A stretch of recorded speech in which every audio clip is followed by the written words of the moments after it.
Good morning all of you. मेरा नाम है जयदीप प्रमाणिक और आप सबों को स्वागत है मेरे YouTube channel CV Raman academy पे। आप देखिए, आज हम लोग क्लास 12 के लिए एक नया टॉपिक लाए हैं और उसका नाम क्या है, इलेक्ट्रिक फ्लक्स। आज हम लोग इलेक्ट्रिक फ्लक्स के बारे में समझेंगे।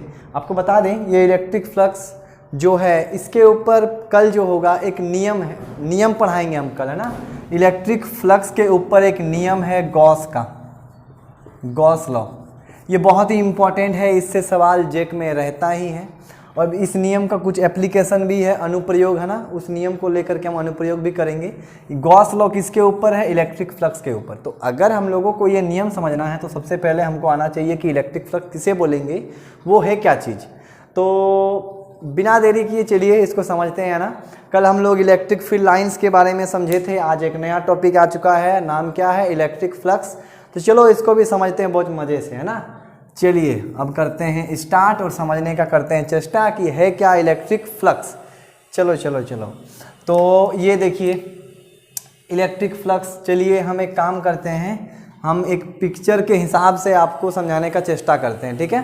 तो लीजिए, हम ले लिए एक चार्ज ले लिए। अब चार्ज क्या करेगा, अपने चारों ओर लगाएगा एक बल और बनाएगा एक इलेक्ट्रिक फील्ड। इसको हम क्या बोलते हैं, इलेक्ट्रिक फील्ड बोलते हैं। अब इस इलेक्ट्रिक फील्ड में कल पढ़ चुके हैं, बहुत सारा इलेक्ट्रिक फील्ड लाइंस क्या होगा, बाहर निकलेगा। अगर ये क्या हो, पॉजिटिव चार्ज हो, तो मान लेते हैं अभी के लिए कि ये पॉजिटिव चार्ज है। अगर ये पॉजिटिव चार्ज है, इसका मतलब है कि यहाँ से इलेक्ट्रिक फील्ड लाइंस किधर जाएगा, आउटवर्ड, बाहर की ओर। इस तरफ इलेक्ट्रिक फील्ड लाइंस निकल जाएंगे चारों तरफ।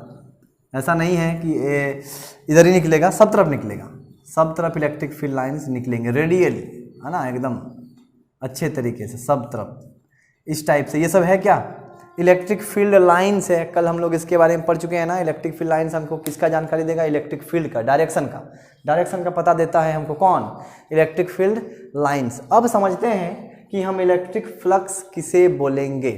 एकदम सिंपल में आप लोग को समझाते हैं कि इलेक्ट्रिक फ्लक्स क्या है वो चीज़। तो देखिए, एक काम करते हैं, ये हो गया इस चार्ज का फील्ड और ये सब क्या है, electric field lines, electric field lines. अब हम क्या करते हैं, इस फील्ड के कांटेक्ट में या फिर इसके अंदर में हम ले आते हैं एक बॉडी। क्या ले आते हैं हम, एक बॉडी, वस्तु, बॉडी ले आते हैं। अब ये बॉडी का कुछ ना कुछ तो एरिया होगा, क्षेत्रफल, है ना। क्षेत्रफल, कोई भी वस्तु अगर लेते हैं तो उसका कुछ ना कुछ तो एरिया होगा ही होगा, क्षेत्रफल। तो मान लेते हैं कि इस वस्तु का जो एरिया है वो क्या है, ए है, ए। इस वस्तु का एरिया कितना है, ए। एरिया मतलब क्षेत्रफल को हम पकड़ लेते हैं कि इसका कितना है, ए है। अब ध्यान दीजिए, अब इस वस्तु से इलेक्ट्रिक फील्ड लाइंस कितना ठो लिंक होगा वो देखो। तो जो अभी जो चित्र बनाए हैं उसी के हिसाब से, ये जो हम बॉडी लिए हैं इसका एरिया ए है, मतलब इस एरिया से अभी के हिसाब से दो इलेक्ट्रिक फील्ड लाइंस इस टाइप से जा रहा है, लिंक होके पार हो जा रहा है।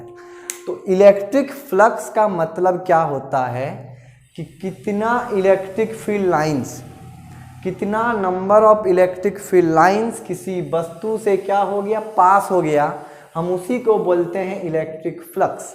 The number of electric field lines passes through a area of a body is called electric flux। अब आपका सवाल होगा, सर ये तो परिभाषा हम समझ गए, अब इसका क्या इंपॉर्टेंस है, इसका एक्चुअल में हम कैसे समझे कि इलेक्ट्रिक फ्लक्स है क्या। इलेक्ट्रिक फील्ड लाइंस पार हो गया किसी वस्तु से, हम इसको इलेक्ट्रिक फ्लक्स बोल दिए। हमको इस चीज़ से किस चीज़ का जानकारी मिलेगा, क्या हमको फ़ायदा होगा इलेक्ट्रिक फ्लक्स पढ़ करके। तो आपको बता दें, बहुत मज़ा आएगा, याद रखिएगा मेरे बात को, कि जो इलेक्ट्रिक फ्लक्स है ये हमको जानकारी देगा ताकत का, ताकत का जानकारी देगा, स्ट्रेंथ, शक्ति। किसका शक्ति, इलेक्ट्रिक फील्ड का। ये फील्ड बनाया है ना, कौन बनाया है, चार्ज, जो क्या करता है, बल लगाता है। तो इस फील्ड का ताकत पता करेगा कि इस वस्तु पे वो कितना ताकत लगा रहा है, स्ट्रेंथ कितना है इस वस्तु पे, कितना एरिया पे, ए एरिया पे। तो इलेक्ट्रिक फ्लक्स से हमको किस चीज़ का जानकारी मिलेगा, स्ट्रेंथ का, ताकत का। किसका ताकत, इस इलेक्ट्रिक फील्ड का, इस वस्तु जिसका एरिया कितना है, ए, उस पर। अब इसको और समझते हैं कि ताकत कैसे बताएगा। तो चलिए इसके लिए हम और एक फिगर बना रहे हैं, ध्यान दीजिएगा।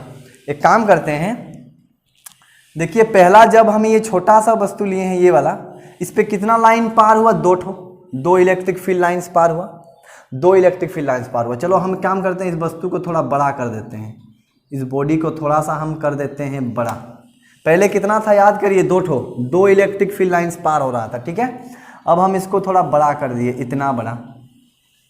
अब अगर हम इसको इतना बड़ा कर दिए तो इसका क्षेत्रफल भी क्या होगा, पिछले वाले वस्तु के अपेक्षा ज़्यादा होगा, एकदम होगा। अब इस बड़ा सा वस्तु में अगर देखा जाए तो कितना इलेक्ट्रिक फील्ड लाइंस गुजर जाएंगे, देखो तो 1 2 3 4 5 6 7।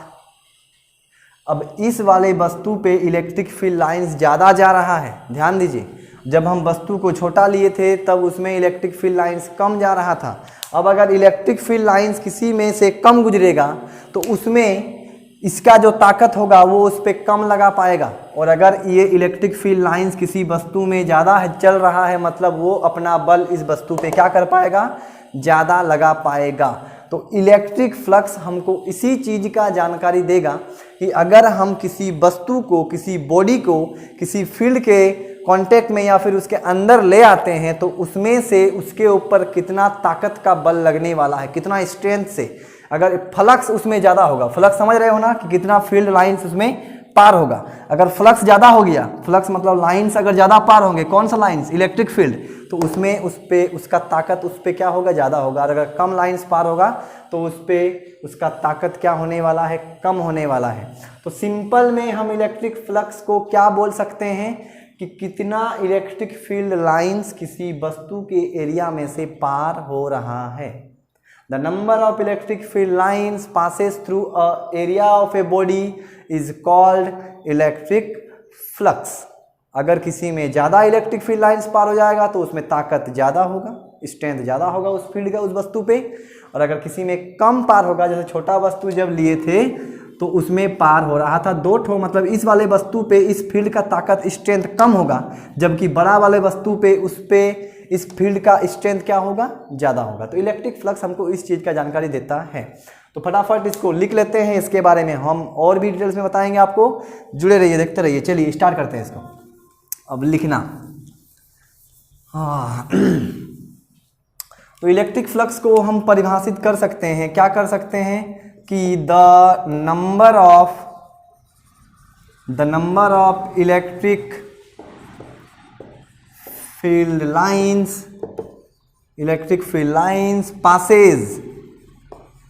passes through a area of a body is called electric flux. तो ये तो इसका परिभाषा हो गया कि the number of electric field lines, मतलब कितना संख्या इलेक्ट्रिक फील्ड लाइंस का क्या हो रहा है, पास कर रहा है, कहाँ से, एरिया, किसका एरिया, बॉडी के एरिया में से, तो हम उसको बोलते हैं इलेक्ट्रिक फ्लक्स। अब इलेक्ट्रिक फ्लक्स हमको किस चीज़ का जानकारी देता है कि स्ट्रेंथ का, ताकत का, कि इस वस्तु जो उसके कांटेक्ट में या फिर उसके अंदर में आएगा उस पर वो कितना ताकत लगाएगा, ज़्यादा कि कम, इसका जानकारी देता है। अब इलेक्ट्रिक फ्लक्स को हम डिनोट किससे करते हैं वो देख लीजिए। तो इट इज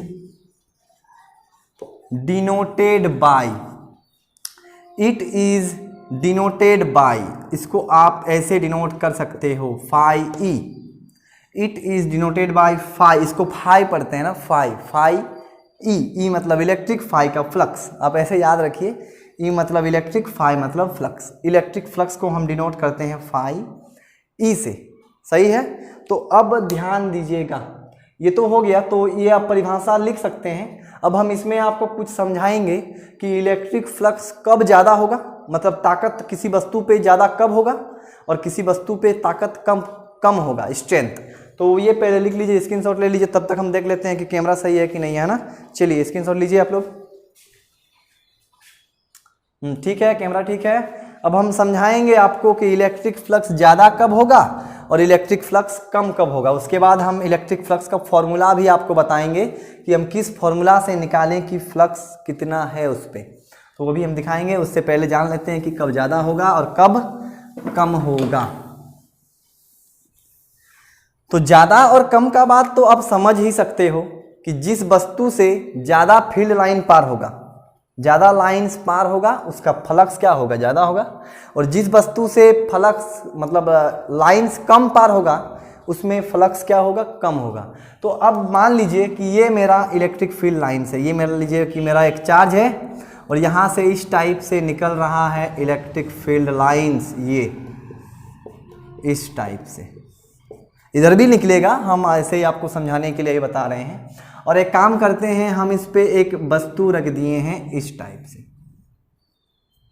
इस टाइप से हम रख दिए हैं एक बॉडी, ये रख दिए हैं हम एक बॉडी। ये 3D पिक्चर थोड़ा इमेजिन करिएगा, ये जो हम रखे हैं ये किस टाइप से है हम आपको बता दें, थोड़ा रुकिएगा, अच्छे से बना लेते हैं इसको।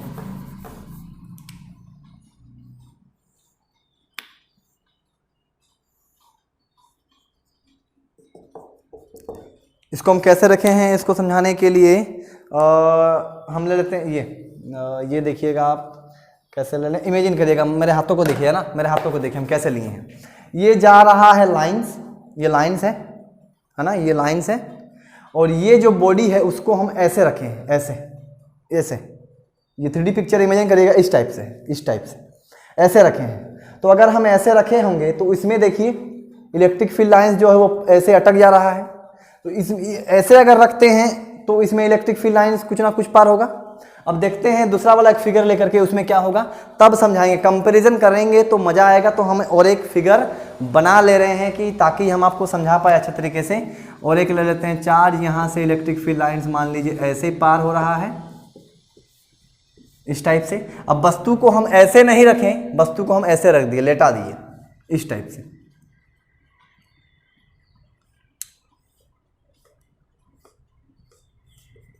इस टाइप से।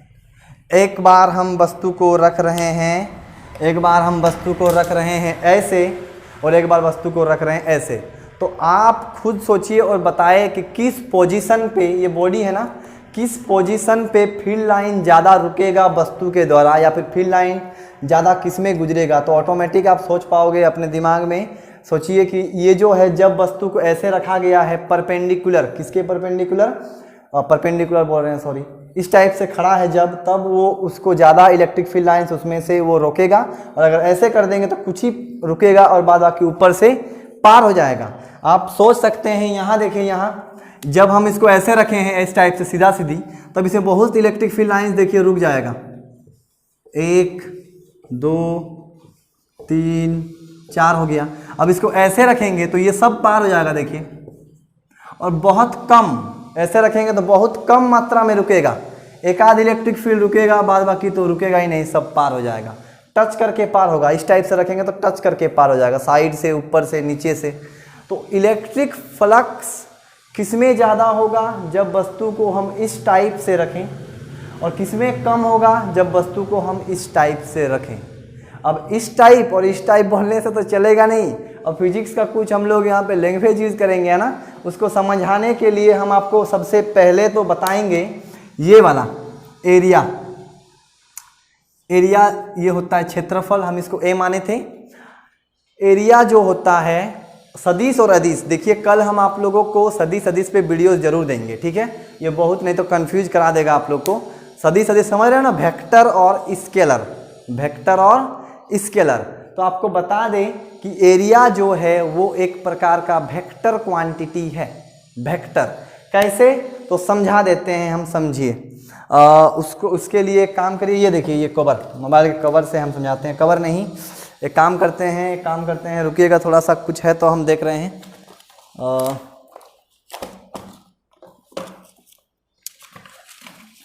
ये देखिए, चलिए कुछ नहीं मिला, ये रजिस्टर है, हम इसी से समझाते हैं, ठीक है। एरिया क्या है, हम क्या बोलिए, एरिया एक प्रकार का वेक्टर क्वांटिटी है। एरिया वेक्टर मतलब उसका अगर वेक्टर है तो उसके पास क्या होगा, एक डायरेक्शन होगा, दिशा। वेक्टर उसे बोलते हैं जिसके पास क्या होता है, एक मान के साथ साथ डायरेक्शन भी होता है। तो ये देखिए, ये रजिस्टर को ध्यान दीजिएगा आप। हम आपको क्या बोले कि इसका एरिया निकालिए, इसका एरिया। तो इसका एरिया देख लीजिए, हम इधर से निकालें चाहे इधर से निकालें, इधर से निकालें चाहे इधर से निकालें, दोनों का एरिया तो समान ही आएगा। एकदम सही है, इधर का क्षेत्रफल और इधर का क्षेत्रफल क्या होगा, समान ही आएगा। हम एक काम किए, रजिस्टर को ऐसे रख दिए, एक लड़का आगे तरफ और एक लड़का पीछे तरफ, और दोनों को बोले कि इसका एरिया निकालो। अब बोलिएगा जो बच्चा आगे तरफ है वो कौन सा एरिया को मापेगा, उसके तरफ जो है वो वाला, और जो पीछे तरफ है वो किसको मापेगा, ये वाले को, पीछे वाले को। अब एरिया का जो डायरेक्शन होता है वो जिस तरफ से कोई आदमी उसको देख रहा है उसके ऐसे होता है। अगर कोई आदमी आगे तरफ है तो एरिया का डायरेक्शन इस टाइप से जाएगा, इस टाइप से, ये होता है एरिया का डायरेक्शन आउटवर्ड। अगर कोई पीछे है तो उसका डायरेक्शन हो जाएगा इस टाइप से, बैकवर्ड डायरेक्शन, इधर फॉरवर्ड इधर बैकवर्ड। ठीक है, तो उसी टाइप से यहाँ ध्यान दीजिए, ये वाले को ऐसे जा रहा है इलेक्ट्रिक फील्ड लाइंस, हम रखे हैं वस्तु को इस टाइप से, इस टाइप से रखें, इस टाइप से। तो हम बोलेंगे इसका एरिया का डायरेक्शन किधर होगा, इसका एरिया का डायरेक्शन या तो इधर होगा या फिर इधर होगा, समझ रहे हो, या तो इधर होगा या फिर इधर होगा, दो में से एक। और यहाँ पे हम वस्तु कैसे रखे थे, ऐसे। आप सोच सकते हो ऐसे करेंगे तो बहुत सारा इलेक्ट्रिक फील्ड लाइंस इसमें से अटक जाएगा, लेकिन ऐसे रखेंगे तो बहुत कम अटकेगा, कुछ टच करेगा तो टच करेगा, तो ऐसे करके पार हो जाएगा सब। अब अगर ऐसे रखेंगे तो इसका डायरेक्शन होगा या तो ऊपर तरफ या तो नीचे तरफ, या तो ऊपर तरफ या फिर नीचे तरफ, समझ रहे हैं। तो ये तो हो गया कि इलेक्ट्रिक फ्लक्स हम किसे बोलेंगे, तो वो कितना लाइन किसी एरिया से पार हो रहा है उसी को हम बोलेंगे इलेक्ट्रिक फ्लक्स। और इलेक्ट्रिक फ्लक्स ज़्यादा कब होगा, इलेक्ट्रिक फ्लक्स ज़्यादा तब होगा जब हम किसी वस्तु को ऐसे रखेंगे इस टाइप से, और अगर किसी वस्तु को ऐसे रख देते हैं तब हो जाएगा कम। तो हम ये आपको कुछ देर बाद लिखा रहे हैं, उससे पहले हम इलेक्ट्रिक फ्लक्स का एक फॉर्मूला जान लेते हैं। नहीं तो पहले इसी को कर लेते हैं, देख लीजिए कि इलेक्ट्रिक फ्लक्स मैक्सिमम कब होगा और मिनिमम कब होगा। हम मिटा के कर रहे हैं।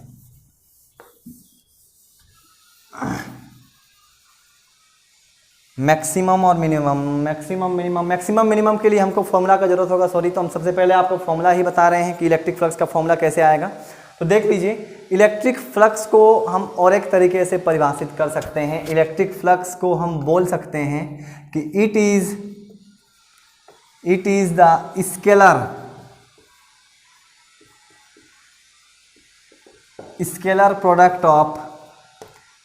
प्रोडक्ट, जिसको हम डॉट प्रोडक्ट भी बोलते हैं, स्केलर प्रोडक्ट या फिर dot product, scalar product of E मतलब क्या रही, इलेक्ट्रिक फील्ड इंटेंसिटी। और ये ऊपर में जो हम एरो दिए हैं इसका मतलब क्या है, वेक्टर।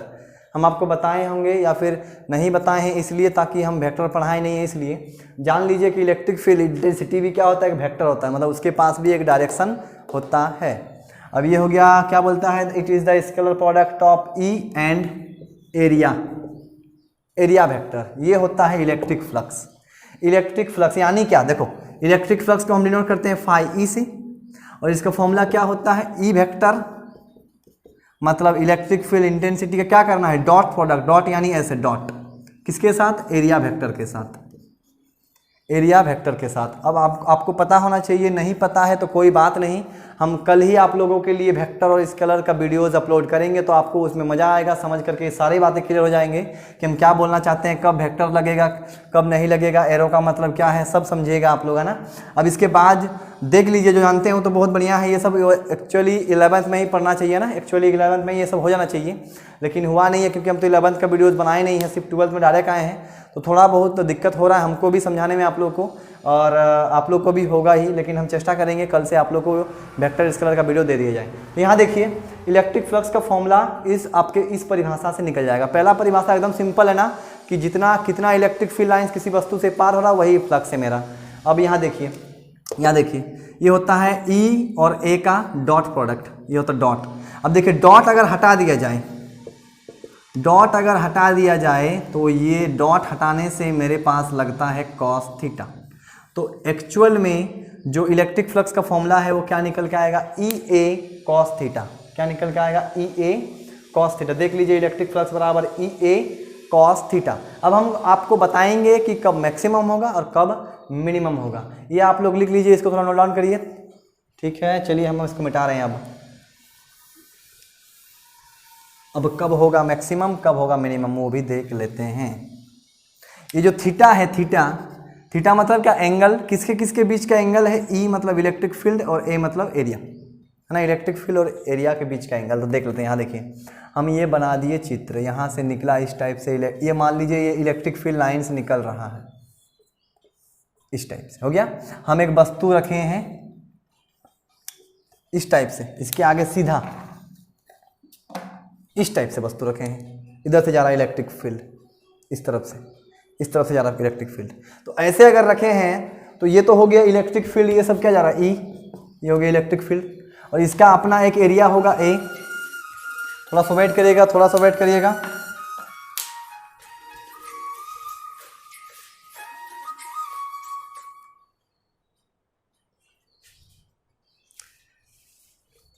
तो चलिए, कहाँ थे हम लोग, थोड़ा सा कॉल आ गया था ना। देखिए ये इलेक्ट्रिक फील्ड लाइन्स है, ये एरिया जिसको हम इस टाइप से रखे हैं। तो अगर ये हो गया मेरा इलेक्ट्रिक फील्ड लाइन्स, तो इसका एरिया का डायरेक्शन या तो इधर होगा या फिर इधर होगा, समझ सकते हैं आप। इसका एरिया का डायरेक्शन या तो आगे की ओर या फिर पीछे की ओर।